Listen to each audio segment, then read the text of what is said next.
দেখো, আজকে তোমাদের অ্যাকচুয়ালি ডিসকাস করব নিউট্রন কীভাবে অ্যাকচুয়ালি ডিসকভার হয়েছে। The neutron was not discover until 1932, অর্থাৎ 1932 সাল পর্যন্ত নিউট্রন কীভাবে ডিসকভার হয়েছে সেটা আমরা জানতাম না। প্রোটন আর ইলেকট্রন অলরেডি ডিসকভার হয়ে গেছে, কিন্তু নিউট্রন এখনও ডিসকভার হয়নি। তাই আজকে আমরা পড়ব নিউট্রনের the discover of the neutron, অর্থাৎ নিউট্রন কীভাবে ডিসকভার হয়েছে সেটা আজকে আমরা পড়ব। এখানে কীভাবে পড়ব দেখো,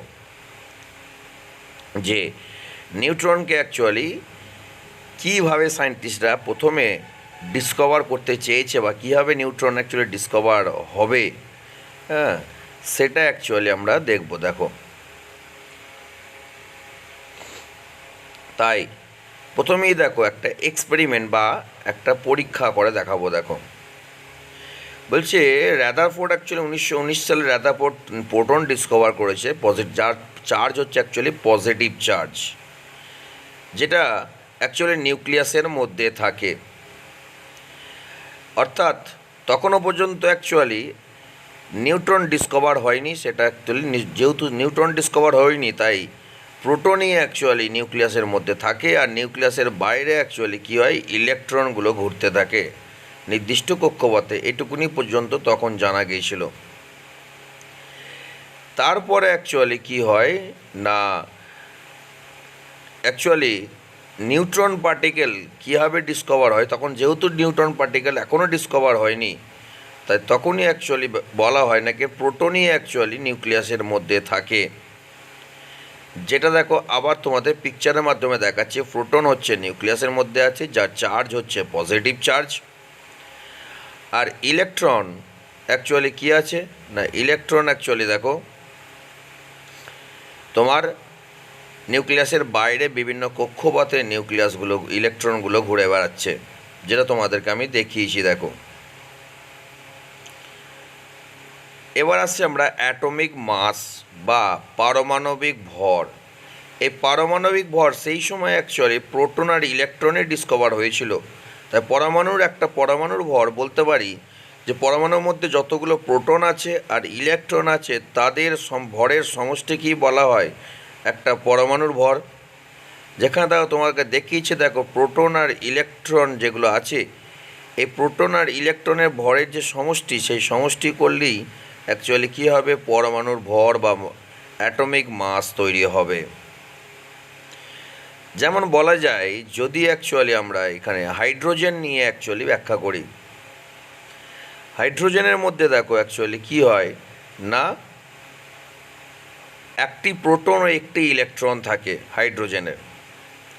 তাহলে হাইড্রোজেনের জন্য এক্সাম্পল হিসাবে যদি ব্যাখ্যা করি, হাইড্রোজেনের দেখো একটি প্রোটন একটি ইলেকট্রন থাকে হাইড্রোজেনের। আর হিলিয়ামের ক্ষেত্রে দুটি প্রোটন আর দুটি ইলেকট্রন থাকে। তাহলে বলতে পারি যে হাইড্রোজেন আর হিলিয়ামের যদি বলা হয়, তাহলে হিলিয়ামের অ্যাকচুয়ালি যে পারমাণবিক ওজন সেটা অ্যাকচুয়ালি কী হবে না, হাইড্রোজেনের দ্বিগুণ হওয়া উচিত, কারণ এখানে একটা প্রোটন একটা ইলেকট্রন থাকে, আর হিলিয়ামে দেখো দুটো প্রোটন দুটো ইলেকট্রন থাকে, তাহলে এর দ্বিগুণ হওয়া উচিত। অর্থাৎ হাইড্রোজেনের পারমাণবিক যে অ্যাটমিক যে মাস, পারমাণবিক ভর তার দ্বিগুণ হওয়া উচিত, কারণ এখানে দুটো প্রোটন আছে দুটো ইলেকট্রন, এখানে একটা প্রোটন একটা ইলেকট্রন, মানে দুটোর সঙ্গে সমান হওয়া উচিত। কিন্তু বাস্তবে কি হয় না, এটা সমান হয় না। অর্থাৎ চারখানা যদি হাইড্রোজেন দেওয়া হয়, চারটে হাইড্রোজেনের সঙ্গে অ্যাকচুয়ালি একটা হিলিয়াম পরমাণুর ভরের সমান হয়। অর্থাৎ দুটো হাইড্রোজেনের থেকে অ্যাকচুয়ালি হিলিয়ামের অ্যাকচুয়ালি ভর বেশি। যদি চারখানা হাইড্রোজেন পরমাণু দেওয়া হয়, তাহলে কি হবে না, হিলিয়াম যে আছে, হিলিয়ামের একটি পরমাণুর সঙ্গে সমান হয় পারমাণবিক মাস। কিন্তু কেন এরকম হয়, তার মানে নিশ্চয়ই হিলিয়াম পরমাণুর মধ্যে আরও কেউ লুকিয়ে আছে, যেটা এখনও ডিসকভার হয়নি। কারণ অ্যাকচুয়ালি নিয়ম অনুযায়ী তো হিলিয়াম এরকম হওয়া উচিত না। তাই প্রথম অ্যাকচুয়ালি হ্যাভার্ড ব্যাকার বলে একজন সায়েন্টিস্ট, তিনি কি করেছিল, আলফা পার্টিকেল, দেখো আলফা পার্টিকেল কি করেছিল, বেরিলিয়ামের মধ্যে দিয়ে অ্যাকচুয়ালি বেরিলিয়ামের যে অ্যাকচুয়ালি আছে তার মধ্যে দিয়ে তিনি কী করেছিল, একটা আলফা পার্টিকেলগুলোকে তিনি বিভিন্ন একটা গতিতে অ্যাকচুয়ালি কী করছিল, বেরিলিয়ামের মধ্যে দিয়ে পাস করাচ্ছিল আলফা পার্টিকেল। দেখো আলফা পার্টিকেল যাচ্ছে এগুলো, এই আলফা পার্টিকেলগুলো বেরিলিয়ামের মধ্যে দিয়ে পাস করানোর পর, বেরিলিয়ামের যে অ্যাকচুয়ালি পাস করানোর পর দেখো একটা আলো তৈরি হচ্ছে। দেখো দেখতে পেয়েছো যে একটা আলো মতো তৈরি হচ্ছে। দেখো এই আলো মতো যেটা তৈরি হচ্ছে, এটা হচ্ছে বেরিলিয়াম থেকে কোনো না কোনো কণা বেরিয়ে আসছে, যেটা আলফা পার্টিকেলে ধাক্কার ফলে অ্যাকচুয়ালি নির্গত হচ্ছে। অর্থাৎ আলফা পার্টিকেল অ্যাকচুয়ালি কী হচ্ছে না, বেরিলিয়ামের যে অ্যাকচুয়ালি পাত আছে, বেরিলিয়ামের পাতের উপরে ধাক্কা লাগার ফলে ওখান থেকে অ্যাকচুয়ালি কী হয়েছে না, একটা রশ্মি বেরিয়ে আসছে যার নাম হচ্ছে অ্যাকচুয়ালি গামা রে। অর্থাৎ এই গামা রে অর্থাৎ কি না, আলফা পার্টিকেল যদি অ্যাকচুয়ালি এর মধ্যে রাখা হয়, আলফা পার্টিকেল যদি বেরিলিয়ামের মধ্যে দিয়ে পাস করানো হয় বেরিলিয়ামের, তার ওখান থেকে অ্যাকচুয়ালি কী উৎপন্ন হচ্ছে, গামা রে উৎপন্ন হচ্ছে। ওই গামা রেটা যদি একটা ওয়াক্স 2 মিলিমিটার একটা ওয়াক্সের মধ্যে দিয়ে যদি পাস করানো হয় গামা রেকে, তাহলে গামা রে থেকে এখান থেকে কি হয় না, যে কণা যেগুলো নির্গত হচ্ছে, সে কণাগুলো দেখো ওয়াক্সের মধ্যে দিয়ে ভেতরে গিয়ে দেখো আয়নাইজেশন চেম্বারে চলে যাচ্ছে। দেখো আয়নাইজেশন চেম্বারে যাচ্ছে, যেটা খুব সুন্দরভাবে তোমাদেরকে দেখাচ্ছে। দেখো আয়নাইজেশন চেম্বারে যাচ্ছে, কিন্তু কোনো আয়ন তৈরি করতে পারছে না। দেখো আয়নাইজেশন চেম্বারে গিয়ে দেখো কোনো আয়ন তৈরি করতে পারছে না। কি বললাম, বোঝা গেছে? অর্থাৎ কিনা কোনো আয়ন এখানে তৈরি হচ্ছে না। দেখো অর্থাৎ গামা রে যখন গামা রে যখন একটা ওয়াক্সের মধ্যে দিয়ে যাচ্ছে, তখন দেখো এই আয়নাইজেশন যে চেম্বার আছে, ওই আয়নাইজেশন চেম্বারের মধ্যে দিয়ে দেখো যখন কণাগুলো যাচ্ছে, দেখো কোনো দেখো আয়ন তৈরি করতে পারছে না, মানে ওই কণার মধ্যে অ্যাকচুয়ালি কোনো আয়ন অ্যাকচুয়ালি নেই।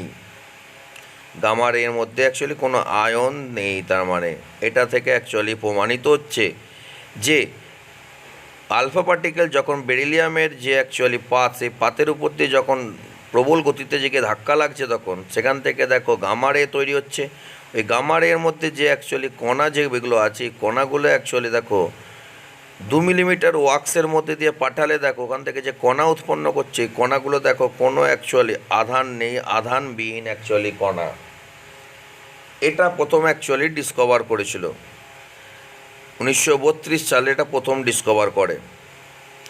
পরবর্তীকালে সায়েন্টিস্ট হচ্ছে 1932 সালে আর একজন সায়েন্টিস্ট, ইন দ্য ইয়ার 1932 সালেই সায়েন্টিস্টের নাম হচ্ছে স্যাডউইক বলে।